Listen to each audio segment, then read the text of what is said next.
I've done this Pimp C audio before. It was some time ago. I'm gonna go ahead and do it again. The first time I ran into Pimp C was like either the last part, like December '05, like right when he got out of prison, or it was sometime in '06. No doubt about that because I was back then. I still was going to Harlem Nights. Was Harlem Nights off of Jensen was the yeah, it was a total nude, top and bottom nude. It was still total nude back then.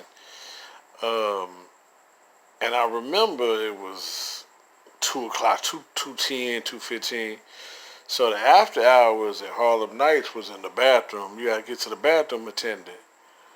And so I'm at with the bathroom attendant. I'm just getting you know, my Bud Light. You know, he got the Bud Light on ice, but not much ice left. And I never forgot. Pimp C comes in.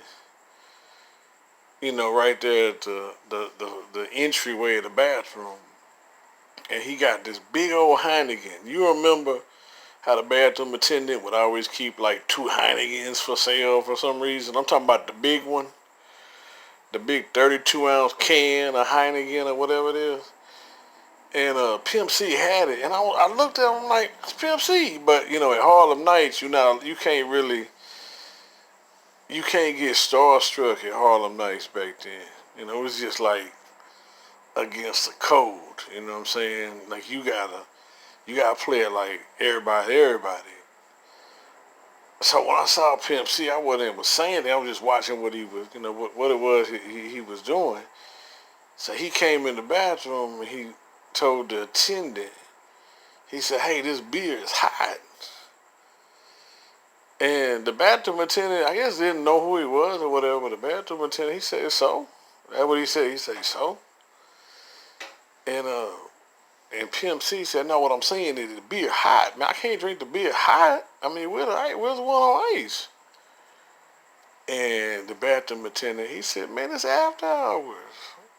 That's it. There don't be no ice."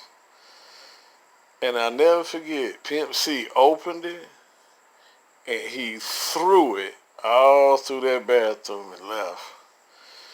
He opened it and threw it. And I was like, so I told the bathroom attendant, I said, "You know who that was?" He said, "I don't care who it was." He said, "Who was it?" I said, "It's a rapper named Pimp C." He said, "I ain't never heard of him." I was like, "Oh." I was like, "Okay." And I left. That's that's the only time I ever had met Pimp C was at Harlem Nights. Like I said, it was either the latter part of December '05 when he first got out, or it was in sometime in '06. Now let's move on to Pimpalation. Because everything had to be cleared up. Because if y'all don't get the true story, Bun B will just tell it the way he want to tell it. You see what I'm saying? You ain't gonna get it the Houston story. But basically, they wasn't friends. They were friends in the '80s, like '87, '88, when they first started the group. They were friends. They were Chad Butler and Bun B. They were legitimate friends when they got started. Nobody is taking that away from them.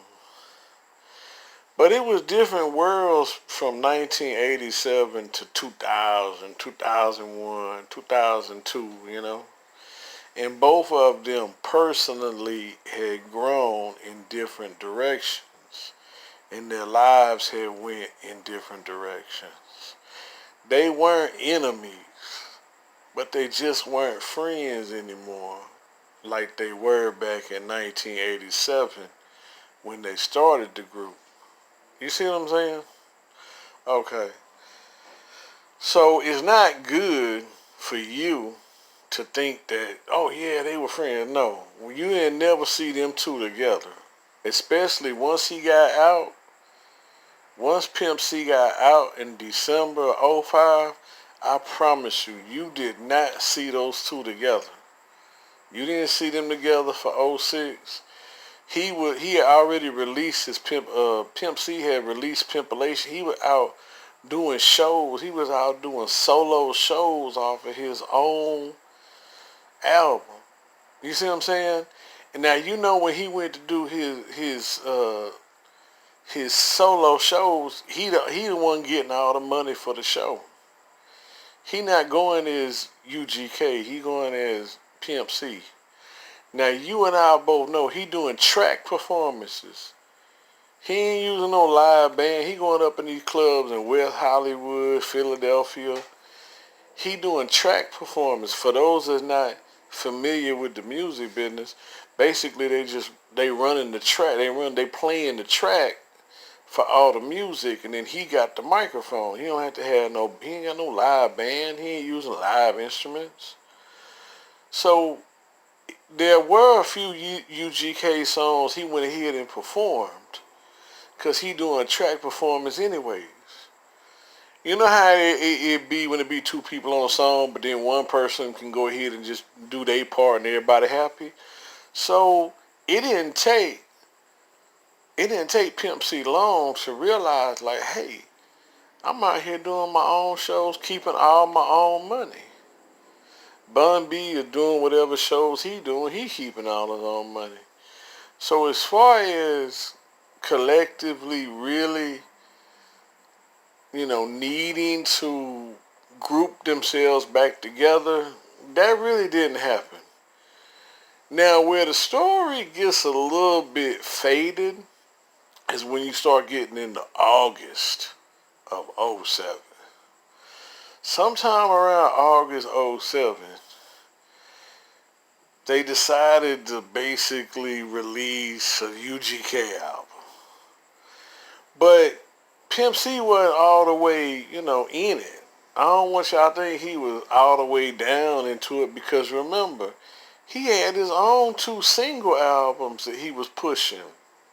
He was still doing shows off of that. So he wasn't in it all the way, like his heart wasn't in the whole UGK project all the way. When he passed away in December '07, he wasn't with Bun B. He was in West Hollywood working on his own music, his own albums.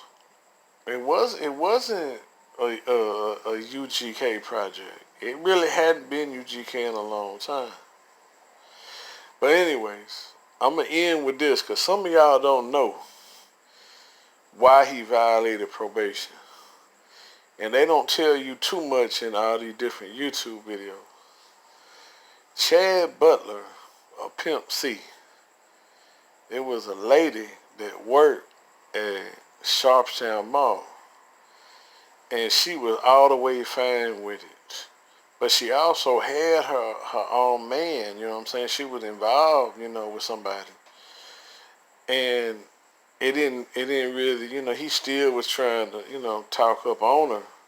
And you talking about Pimp C, he had been going up to, the lady's job at Sharpstown Mall, trying to get him a love connection with her. And in the meantime, in between time, he ended up getting into an argument with somebody at the mall, and he had a little piece on him. And when they saw the piece on him, somebody turned him in. He got caught with it on him, and so they violated him and put him back in prison for that. So that's basically what it was. But I think the moral of the story is that I'm not really going to put too much weight on that, as far as, like, there was one interview where Bun B was like, I'm glad God put that on his heart to go ahead and call me. Nah, that ain't how it worked. Bun B trying to make it sound like, oh yeah, he put it on his heart. He realized he was wrong and decided to call me. Don't nobody look at it like that. That's probably not what it was at all. You and him just didn't get along. You and him doing y'all's own thing. Now, when he passed away, You came, we talking about Bun B. He came and was like, well, I'm working out with Bun B's wife, and we find it better, and I go ahead and continue to promote the album as UGK. Bun B still carried UGK. He just stopped saying UGK for life. He just started promoting UGK, UGK. He didn't get no replacement band member because he know he couldn't do that. But he called himself still, doing it to try to push that last album, which I don't know. I don't know how well that was gonna work out. I felt like UGK's best times were up until like 2000, 2001. Like when Bun B went to prison for that 4 years, I always felt like that was the end of UGK. And more so than that, when Pimp C started putting out his own solo albums and they started getting on Billboard and start making a whole bunch of money, that's another time when I was like, oh, UGK finished. This gonna be a Pimp C deal now. And Bun B still gonna be able to do his solo as well, but Bun B's solo wasn't at the level of Pimp C. Pimp C's was hitting. Like, yeah, his Pimp C's solo career was hitting. I don't know what Bun B's was doing.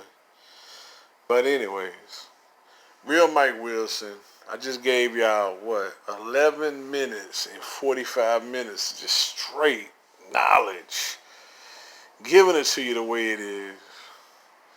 That's the story of Pimp C, Bun B, UGK, the Real Mike Wilson.